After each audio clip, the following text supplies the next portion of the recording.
All right, we are rolling. What is this? Is this our third podcast? Yep, I think so. Third it is. Well, the infamous Cal Dietz, the guy who has, I think you have the most listens of any of our podcasts. That first episode we did, not the second, not, not the We one with. fell apart, didn't we, on that second one? Hopefully, yeah. We should probably pull that one down, but whatever. We're gonna leave it. So, what do you got coming out right now? Talk to us. What do you got in the works for us? Well, one thing, I released Triphasic 2 back in November 2024, so about 3 months ago at the end, or I'm sorry, in December. So yeah, I got that. That's been a pretty great release for me in regards to really it stimulates thought because people email me, ask me questions, and when I say great release for me, it's been, exciting to talk to people, send emails, give me new ideas, really. So, and that was the goal of Triphasic 2 is to hopefully, I had 14 new methods that I decided to release in there that I hadn't. And I've been pretty creative since COVID started, right? Because COVID gave me about 6 months to read and keep digging and creating, question everything I was doing. Because a lot of times I don't have time to question everything I'm doing. I only question like certain things, but that I have time for and then dig into them. But so that's been good. And then I think, we can get into this, Mike, but I'm with 100% confidence. I mean, this is gonna be a bold statement, but I have figured out the ACL non-contact problem. And it's been about a 3-year process to confirm everything.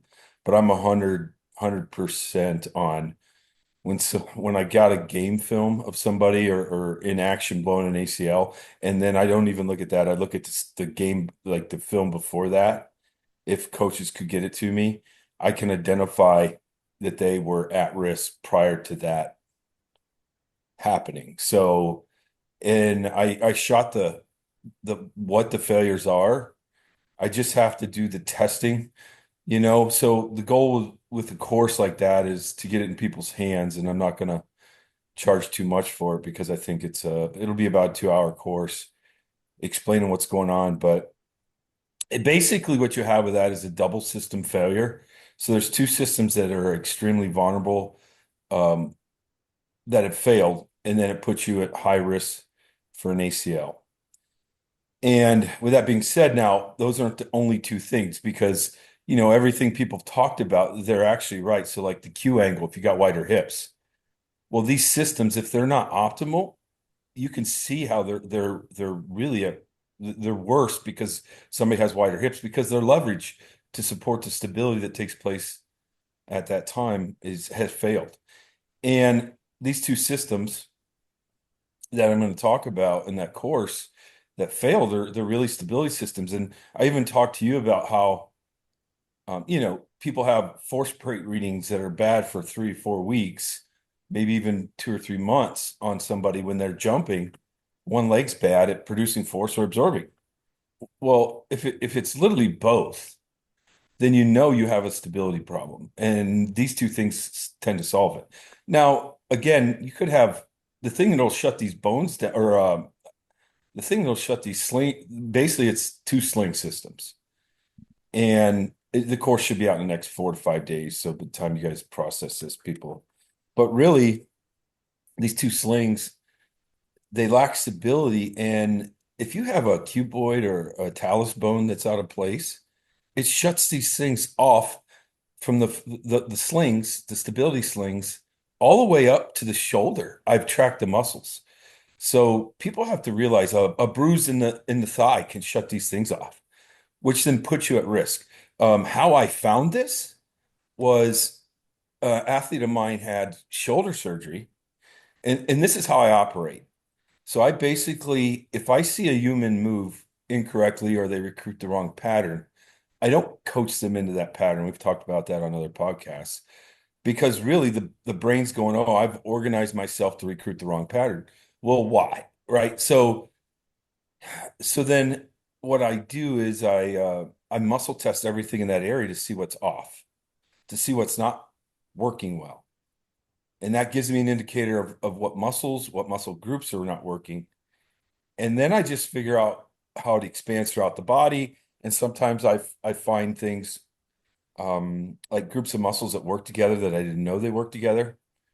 So, for example, like the TFL and the lower transverse abdominis, which makes sense that they work together once I found it. But and when I say that, when that TFL isn't working, I've never found a lower transverse abdominis muscle that is functioning at a high level at all. So, so what I had an athlete, Olympian of mine, had shoulder surgery, went into the boards, torn labrum, and I was sitting there going, so I started muscle testing because I saw some flaws in her gait when she was sprinting. So then I started muscle testing everything around the shoulder, but it was a lower limb flaw. And then what I did was I realized that there's the sling here that is off. So I tracked it between her shoulder and her foot. And then I went, huh. So what I did was I just so then I go, okay, I got these 7, 8 muscles that are off in this system.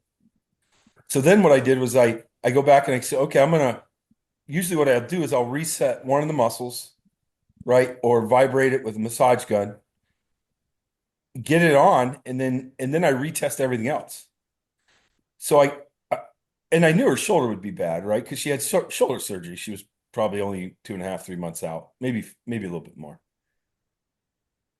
And I'm telling you, all the way down to her tibialis anterior, after I just reset her delt muscle, every muscle in between there turned on that was shut off. So I realized, ooh, this is actually the spiral sling. It's a little bit different than what I thought than what they label it. And I'm not saying they labeled it wrong, right? All the muscles that they say is involved. I'm just saying these are the working group muscles that were off. So I'm telling you, I turned the delt on and everything in between turned on down to the opposite foot of the anterior tibialis. So this is what I've been working on, the ACL, like really it's a lower leg stability problem. And because people don't blow their ACL when they're in mid-flight, do they? No, as soon as the foot hits the ground. So this makes sense. And then you know what? I've been holding on to this. So I found that problem 3 years ago, let's say. It was, yeah, it'd be pretty close. And I just been holding on to it, trying to confirm it for 2 years and basically 9 months or 8 months. Because after I found this, then I kept digging and I'm like, oh my God, this could be the problem. So I started asking for somebody, a coach say, hey, I knew you had somebody blow an ACL. Can I see game film prior to that? And I was like, oh, there it went. And then like on Monday Night Football, we saw people blow ACLs and I recorded the game and there it was, right? The signs that I would look for to be able to identify it. So the hopes is after I release a course, I'm in the process of getting an AI built system so that people can video an athlete and the signs are actually upper body signs mostly. And if you have a majority of the signs that I've been able to identify, you I could probably give you an at-risk level that your legs unstable. So then you can probably make an assumption that, hey, they're at risk for injury, which would be, obviously the ACL. So you're able to identify this just by looking at how the upper body's functioning. Move it, yes. Because here's what happens. When the foot strikes the ground, and if there's a problem with anything, let's say between the foot and the hip, then there's a compensation that happens in the upper body to offset the problem. Does that make sense? So, and again, I go back to when I told you, like, I don't coach Excel or running only if it's a severe flaw because it's an indicator that there's something else in the body. So if somebody has some flaws, then what happens is I try to strengthen it strengthen the flaw or get it functioning at a high level. And then usually the flaw goes out. So let's say, I fix one of these flaws that sometimes it might take 2 to 6 weeks before the flaw or the motor skill that you've developed because of the compensation pattern goes away. So it's not always instant. But like when I like my interns last summer when my athletes started and they were running and they were like, are you going to coach them on speed development or technique? I'm like, not, we're going to watch what happens. So my athletes went through an eccentric iso phase and they came out of the iso phase. And then my interns were like, and when they started running in the power phase big time, they were like, oh, a lot of things just went to the wayside. Right. So I could have coached them early, but it was like they had weaknesses and systems that weren't working together optimally because they needed strength. I mean, they just got out of the season, so they were all screwed up, as you guys know. And as I fixed, so my eccentric phase and my isometric phase literally probably fixed 8 to 10 coaching flaws that I would have probably adjusted on them because I got the system working. And then they get into power, and now I don't have to worry about that because it's fixed. I just gave the body all the right tools to fix it. I don't even know if it's fixed, just optimize it so the body didn't have to compensate. So that's kind of the thinking. So yeah, when if I didn't use that method, I'm not sure I would have figured all this out with the ACL. And you can say, well, contact, somebody pushed you from behind. When I watch those videos, if somebody pushed somebody from behind and they blew out their ACL, what transpires is they just had too much force. So if these things were turned on and optimized correctly, and I don't want to say failures, the systems didn't fail. They do, but usually I don't see somebody, and I'm going to rank it out of 10 to 0. 10 being this thing's locked in, I can't adjust it. You'll see no force plate problems, and 0 meaning there's nothing there. Failure sounds like it's a 0. It's not usually, right? So they could be normally a 10. They take a knee to the thigh or a puck to the kneecap, and those things may drop to a 3 or a 4. Mike, you know, and this is a crazy thing. So you're in a contact sport and somebody hurts your shoulder, you better do the lower body testing to make sure that those things are turned on that I'm going to show you in the course. And it takes 5 seconds to test the leg. Lay them on their back, test it in 5 seconds. And it's really 2 tests. And if you run those tests because they hurt their shoulder and those things aren't on, you better get those things turned on. It doesn't take long, like 10, 15 seconds per leg. So that at least for the rest of that game, that that support system of stability is turned on so they don't hurt themselves. Because as we know, one of the number one reason you get hurt is because you have a previous injury, right? That's the number one reason. So that being said, um, you're going to sit here and you're going to go, okay. And once I talk you through and you learn the testing, so in the course, it's basically I spend probably 30 minutes explaining what the problems are. And then I'm going to show people, hey, if you're a neophyte high school coach, brand new to the field, all you got to do is do this testing, and for 15 seconds, you can test each athlete 15 seconds and say, yep, you're really good for today, or you're not.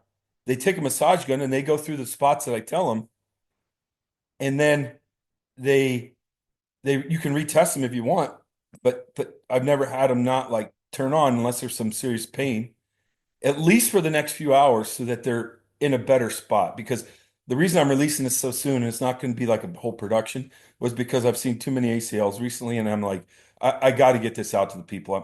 I can't be sitting on this. I got a lot on my plate, but this is just something I have to do because I kind of feel guilty when I see somebody that blew an ACL, right? Or hear about it on TV or whatever. I'm just like, oh, this is scary. And it's $100,000 deal with insurance, and it may be more money to the athlete if they're a pro, because it can be huge detriment, a huge detriment, right? 100%. So let me ask you this. Two things right off the bat come to my mind. One is I remember maybe 10 years ago, actually fucking longer than that, holy shit, 15 years ago, I noticed I called it like banana knees, right? Like banana legs, where the one knee would hyperextend a little bit further. And actually, within the past 5 years, they came up with a surgery where they take the IT band and they stop, they take a piece of the IT band and they attach it so it prevents them from further hyperextending. With those kind of inherent issues, you know what I mean? Like, are you accounting for things like that? Because I've had guys where they have that and they've never torn their ACL. Yep. And I've looked at it and I'm like, shit, this is a risk factor. My daughter has it. My 3 year old daughter has it. You know what I mean? So, like, Yeah. I look at that stuff and I'm like, this is a risk factor, but it doesn't always mean Nope. that. So talk to me. Right. Yeah, like so you're at risk, but so I've seen things that shut other people off completely. You know what I mean? On these two sling systems, and then other people, as long as the sling systems are still turned on and activated at a high level, I don't think you're at risk. You can have all these, and sometimes I see people with what I've seen with hyperextension extension of the knee is that tight ankles can drive people to that. Okay, so look, like if the ankle's really tight, and I checked this, and actually this is Chris Corfus told me this years ago, and I was like, okay, and I looked, I found a few of my athletes, I'm going, okay, they'll stand there hyperextended, and yep, the ankle mobility was not optimal. And really it happens, Mike, when in posture, because if they don't take that knee, right, if they don't have ankle mobility when they're standing there, then if they're forced to have, a lower shank that's more erect, then the knees will straighten more. So then, yeah, and obviously, you know, dynamic system theory comes into play. So you really don't know why, and I've tried to figure a bunch of stuff out, Mike. I just know that I can't figure it out because there's too many variables. Well, why does this person get a bruise here and these muscles shut down? And this person got the same bruise on the same muscle, and they got other muscles that are shutting down.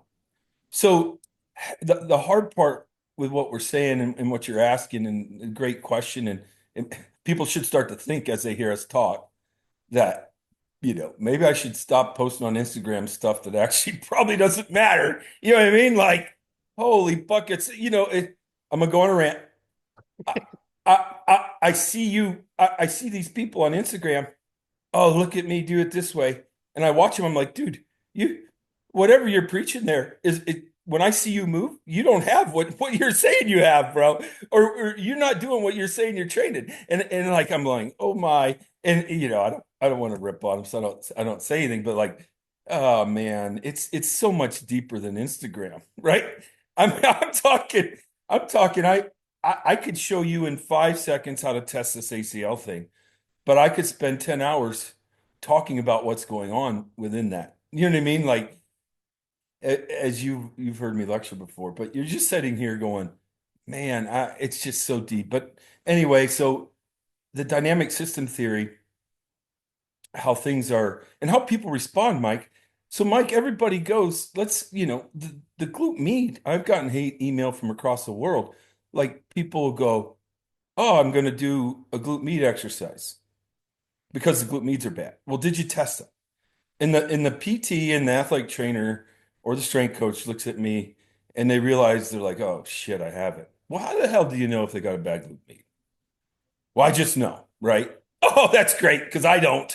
I'm like, because I've only done probably 50,000 glute med tests in the last decade. I'm not kidding. 50,000. And like, I don't know if they're on or off until I test them. You know what I mean? There are some indicators, yes.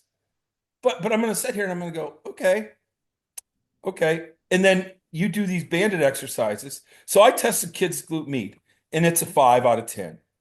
And then you prescribe your glute med exercises, and they do them. Okay, yeah, great, great, great. Okay, they come back on the table, and I look at them, and the PT or the athletic trainer is terrified. And I go to test them, and the athlete literally is a 0 or a 1. Mhm. So you just made them worse. And I'm sitting there going, and I look at and the athlete looks at the PT or the whoever prescribed him and is like, what the fuck? So then I go, yeah, these exercises aren't bad, great for you. They shut this thing off. Well, I feel it. I'm like, yeah, because the muscle's working extra hard to try to do something. It's more fatigue or more awareness. That's it.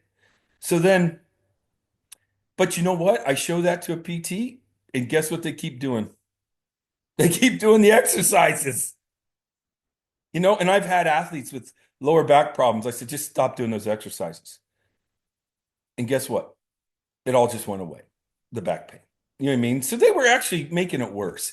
So I just test and retest. That's all I've ever done. I learned that about 12 years ago. Because, hey, what about foam rolling? You know what I mean? Foam rolling, I've never seen it. A deep tissue and a deep tissue massage. I love deep tissue massage. But for the next 5 to 10 hours, that whole thing's going to be shut off. That muscle is going to be shut off because there's a lot of work done. I know you do some acupuncture, right? But I've seen that turn things on and keep it on right instantly. So there's a time and a place for all this. I love deep tissue, but you don't do it on game day. It literally shuts all the muscles off that you hit. Now you can do a light massage, but you can't do a deep tissue. Can you do acupuncture on game day? I think you should.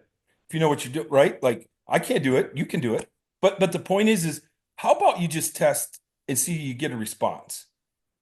You know what I'm saying? That's the frustrating thing here. It's just mind-boggling to me how a PT out of Italy emailed me and just like ripped me up and down for what I just said.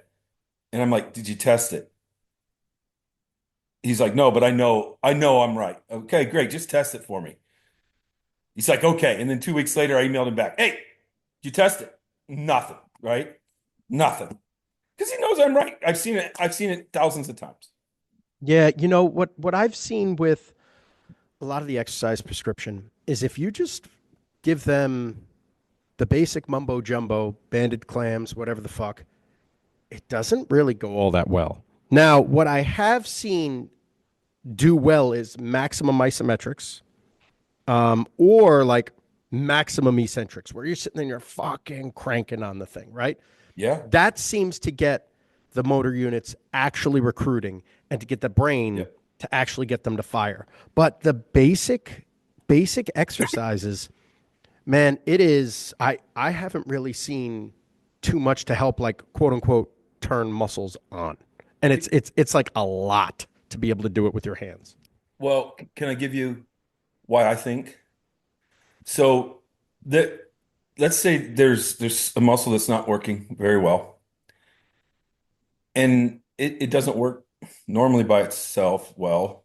It doesn't work during that. So really, I tested it, and there's a problem. There's a bad pattern, even though I put in isolation. Great.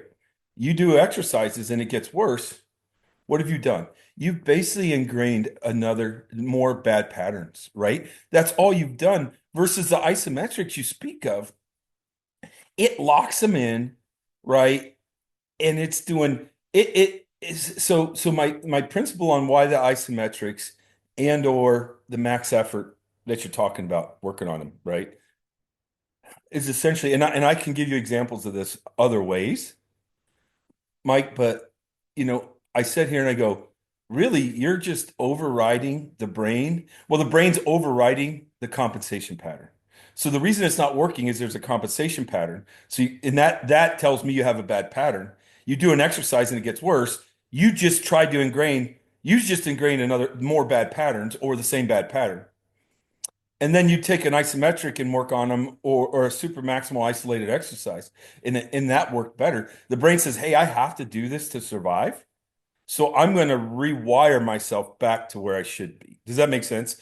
Now, and when I tell you this, Mike, I have graphs. I had an athlete that had 30% deficit in power output because she had a broken foot, and she kept it broken for 3.5 years because of she was trying to go every summer, more national team stuff, didn't want to get left off, out of the cycle. And she was a goalie, so she didn't have to skate like the rest of everybody else. Um, and so we'd see it for 3 years on 1080. You run right to left analysis, 30% deficit, maybe more some days, maybe less, because I tried to make it better and it never got better. You know what I mean? Because the brain knew there was a broken bone in there and there was pain. So then, and I could turn it on with RPR, right? And get her back pretty close. But then one day, one of my assistants goes, "Hey, let's just test her after the waterbag run," because he heard Chris Corfus mention that. And she waterbag ran, no RPR, no nothing, and put her back on the 1080 after she did her first rep with again 30% deficit.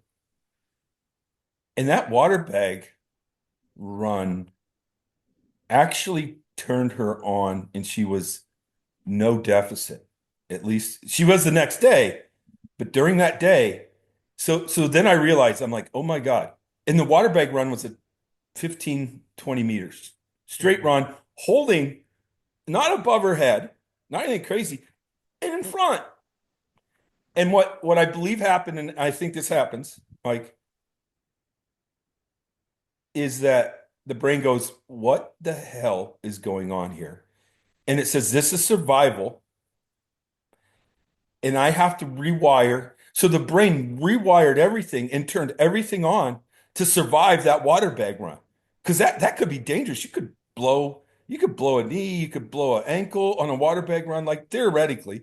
You could blow a canuter valve, whatever you want to call it, right? It doesn't matter. And you're sitting here and you're gonna go, holy shit. And the same thing happened. You two are gonna love this. I don't know if I don't think you do much overspeed training, but so the next a few days later, I was like, okay, the brain thought that as a threat, and it rewired everything to work optimally, at least for the next couple hours with the water bag. So then I was like, all right, she's trained into the summer. I'm not worried about it. I brought her in, tested her. She was bad. We did a acceleration with her. She was bad. And then we hooked her up and literally ran her at 102, 103% of her top end speed. Because I'm like, this should be a threat, this overspeed. And yep, guess what happened? It turned every muscle on. She went, ran her accelerations, and that compensation disappeared.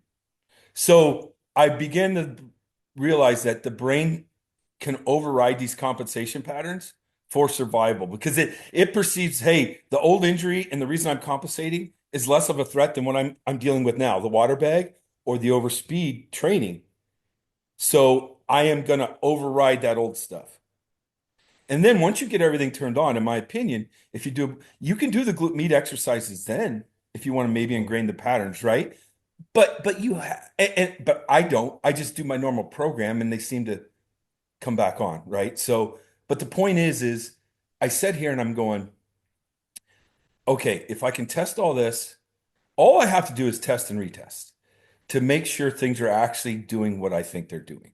Because what I've been told by the industry, what I've been told by research, oh, the EMGs, right? Oh, there's more activation. Well, yeah, but it's an uncoordinated pattern, and the muscle actually is even less testing. Testing, if I test the strength of it, it's terrible. Mhm. It got worse. So, what the industry's told me and what I found out is a lot different. And I'm talking. I don't mean in one or two people, right? I um, I literally mean in when I say something, it's I've probably done at least a few thousand muscle tests on this particular situation to confirm that what I'm thinking. You know what I mean? Mhm. So, It's interesting that you talk about the way you use the water bag, and I've seen it. I don't want to say misused, but misexplained. A lot of the fascist seminars that I've gone to, they use the water bag for like explosiveness, and I'm like, no, no, it's not that. yeah. Okay, It's guys. like it's not for explosiveness. The water bag is used to enhance proprioception, which will allow you to express things properly. Like everything will be made solid or turned on or however you want to do it. And that will facilitate your outputs in the next sprint, not in this sprint. Does that make sense? 100%, Mike. And you can do this, right? If you have somebody that you're going, something's not adding up, they're powerful on certain things and do a really amazing job. And then you say, check their vertical.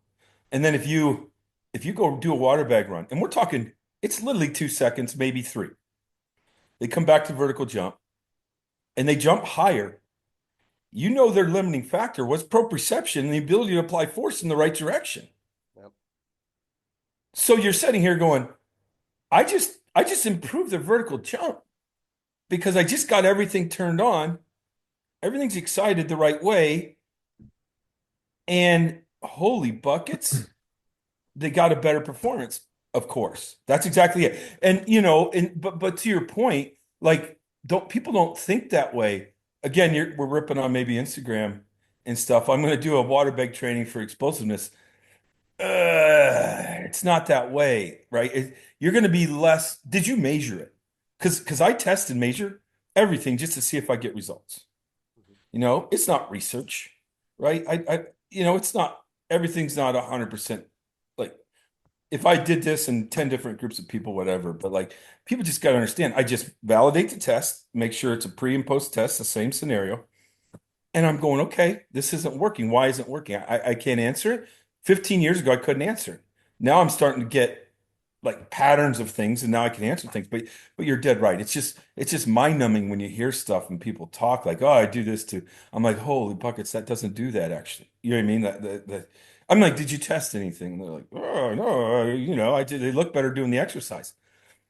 Wait a minute. So you practice an exercise and they got better at it. Yep. So you think that made them better? Because they're just getting better at the skill. You're just skill developing him and not actually maybe getting him better. You know what I mean? Like I think you can't assume that the exercise makes people better because the exercise, you're getting better to exercise. I get it. But that's just a skill development in the exercise, right? Like it's so frustrating.